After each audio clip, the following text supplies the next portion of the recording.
College ছাত্রীকে গণধর্ষণের ঘটনায় 3 জনকে সাজা ঘোষণা করল কোচবিহারের অতিরিক্ত জেলা এবং দায়রা বিচারক ফার্স্ট নায়ের আজম খান। এদিন এই 3 অভিযুক্তকে 25 বছরের সাজা এবং 1 লক্ষ টাকা করে জরিমানা ঘোষণা করল আদালত।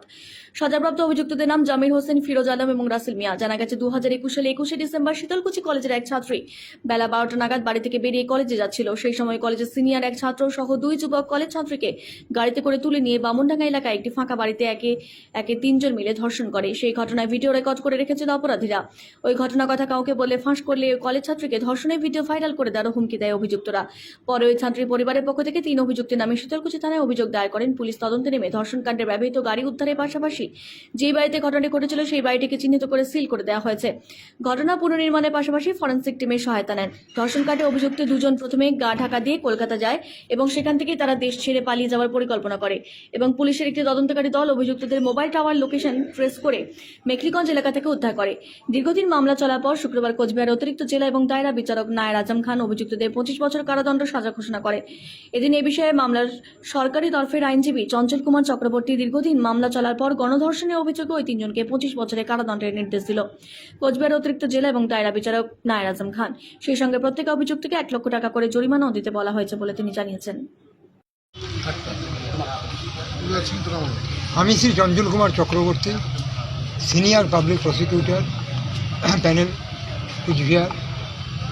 আজকে যে রায়টা দিল গণধর্ষণের, সেই ঘটনাটা আমাদের পিছিয়ে যেতে হবে 21শে ডিসেম্বর 2021।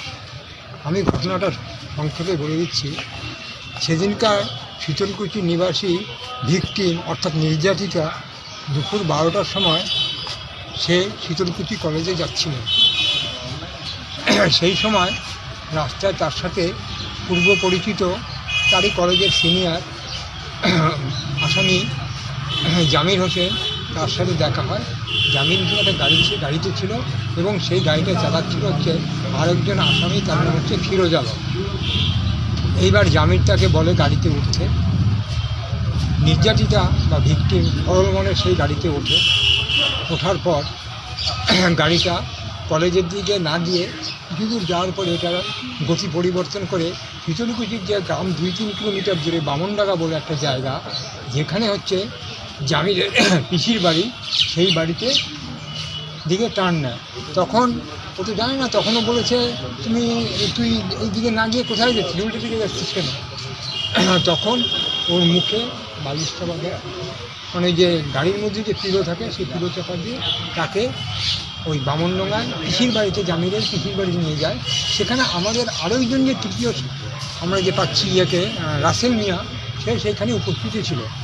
এইবার ওরা তাকে জোর জবরদস্তি করে 3 জন মিলে তাকে গাড়ির থেকে নামায় এবং ভিকটিমের কথা অনুযায়ী অর্থাৎ নির্যাতিতার কথা অনুযায়ী প্রথমে তাকে জামির ধর্ষণ করে এবং জামির যখন ধর্ষণ করে তখন ওই আর 2 জন ফিরোজ আলম এবং রাসেল সেই ধর্ষণের কাণ্ডটা ভিডিওগ্রাফি করতে থাকে এবং পরবর্তীকালে ওরা বলে ফিরোজ আবার ওর ধর্ষণ করার পর ফিরোজ এবং রাসেল বলে যে আমরাও ধর্ষণ করব এবং তুমি যদি আমাদের বাধা দাও তাহলে এই ফটোটা আমরা ভাইরাল করে দেবো। এই এবং ওকে বাধ্য করে এবং ওরাও পরপর 2 জন অর্থাৎ 3 জনের পরপর তাকে পাশবিক অত্যাচার করে এবং তার শরীরে নানা ক্ষতবিক্ষত করে এবং সে মানসিক দিক থেকে এবং শারীরিক দিক থেকে প্রচণ্ডভাবে বিপর্যস্ত হয়ে যায় এবং তারপরে সেন্স হারিয়ে ফেলে কিছুক্ষণের জন্য। পরবর্তীতে যখন সেন্স ফেরে তখন এরাই তাকে কোনো মতে কাপড় পরিয়ে দিয়ে জোর করে ওই শীতলকুচি গার্লস স্কুলটা আছে হসপিটালের কাছে, সেখানে একে নামিয়ে দেয় এবং নামিয়ে দেওয়ার সময় তাকে একটা জোর করে কন্ট্রাসেপটিভ পিল খাইয়ে দেয় অর্থাৎ গর্ভনিরোধক বড়ি, এবং বলে যে এই ঘটনা যদি কাউকে বলা হয় তাহলে কিন্তু এটাকে ভাইরাল করে দেবে। এই পরিপ্রেক্ষিতে বলার পর সে তো কোনো মতে একটা ম্যানেজ করে টোটোতে করে একটা টোটো নিয়ে তার বাড়িতে আসে। বাড়িতে এসে কান্নাকাটি আরম্ভ করে এবং পরবর্তীকালে ও এক বন্ধুকে এই ঘটনাটা জানায়। সেই বন্ধু তাকে বলে তুমি এই মুহূর্তে তোমার ঘটনা মাকে জানাও। এর মাঝখানে আমি একটা কথা বলছি, যখন এই ঘটনাটা হয় তখন বাড়িতে ওর অসুস্থ মা এবং ও ছিলেন। আর ওর যে বাবা সে তখন এর জন্য মানে অর্থ উপার্জন করে, গরিব পরিবার তো, অরুণাচল প্রদেশে কাজের জন্য গিয়েছে। এই জন্য এই পরিস্থিতিতে সন্ধ্যাবেলায় তখন মা কোনো উপায় নেই, পরবর্তীকালে ওই বন্ধুর কথা মতন মা অসুস্থ থাকা সত্ত্বেও মাকে অনেক বারবার পিড়াপিড়ি করাতে মাকে ঘটনাটা বলায়।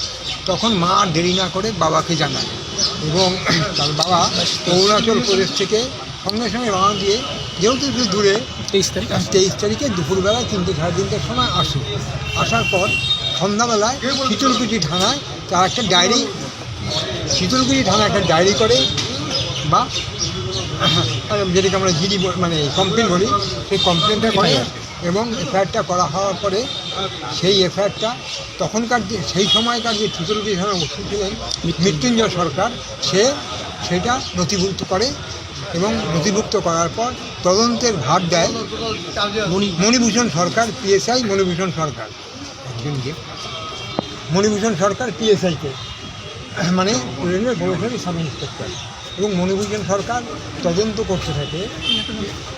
ইন দি মিন টাইম কোনো একটা কথার ভিত্তিতে এই কেসটা আসে হচ্ছে SC অর্থাৎ schedule tribe prevention of act, সম্পূর্ণ কিন্তু পিএসআই মণিভূষণ সরকার করে।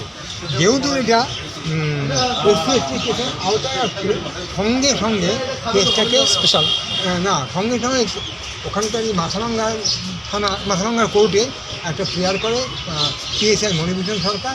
সেই প্রেয়ারের ভর থেকে সেই প্রেয়ারটা অ্যালাউ হয় এবং যেহেতু এই কেসটা মানে স্পেশাল কেস হিসেবে নথিভুক্ত হয়, হ্যাঁ, এবং স্পেশাল কেসের বিচার করেন একমাত্র additional district additional session judge first court, district and additional session judge first court, যার নাম হচ্ছে, ওনার নাম হচ্ছে নায়ার আজম খান, ওনার নাম হচ্ছে নয়ার আজম খান, যিনি এই রায়টা দিলেন, যিনি সম্পূর্ণ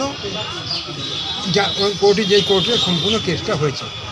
এই কেস হওয়ার পরিপ্রেক্ষিতে পরবর্তীকালে যেহেতু এটা SC ST আওতায় আসছে, তখন not below the rank of SDPO, তখনকার দিনে মাথাভাঙ্গার যে SDPO ছিলেন, SDPO অর্থাৎ সুরজিৎ মণ্ডল, উনি এই কেসটা তদন্তভার করে 376D 120D এবং তার সাথে SC ST সেকশন ধারা আছে, সেই ধারায় চার্জশিট এদের 3 জনের বিরুদ্ধে দেন এবং চার্জশিট দেওয়ার পর এরা কিন্তু ইন দি মিন টাইম পরপর 3 জনই অ্যারেস্ট হন, পুলিশের তরফে অ্যারেস্ট হন এবং তাদেরকে সরাসরি এই কোর্টে পাঠানো হয় এবং আজ পর্যন্ত তারা কিন্তু বেল পায়নি, বরাবরই তারা ওই কাস্টডিতে থেকে তাদের বিচার হয়েছে। এই বিচারে করাকালীন সরকারি উকিল, সরকারের পক্ষ থেকে চাপ ফ্রেম করা হয় ওদের বিরুদ্ধে, 3 জনের বিরুদ্ধে 376D, তার সাথে 120B IPC Indian penal code এবং তপশিলি জাতি আদিবাসী নিরোধক আইনে ধারায় তাদের বিরুদ্ধে, মানে অর্থাৎ SC ST prevention of atrocities act ধারায় তাদের বিরুদ্ধে চার্জ গঠন হয়। চার্জ গঠন হওয়ার পর সরকারের তরফ থেকে 16 জন সাক্ষ্য গ্রহণ করা হয়, যার মধ্যে হচ্ছে ছিলেন নির্যাতিতা, পুলিশরা, ডাক্তাররা, নির্যাতিতার মা বাবা বন্ধু এবং আনুষঙ্গিক যারা ছিলেন, এবং এরা 16 জন সাক্ষী।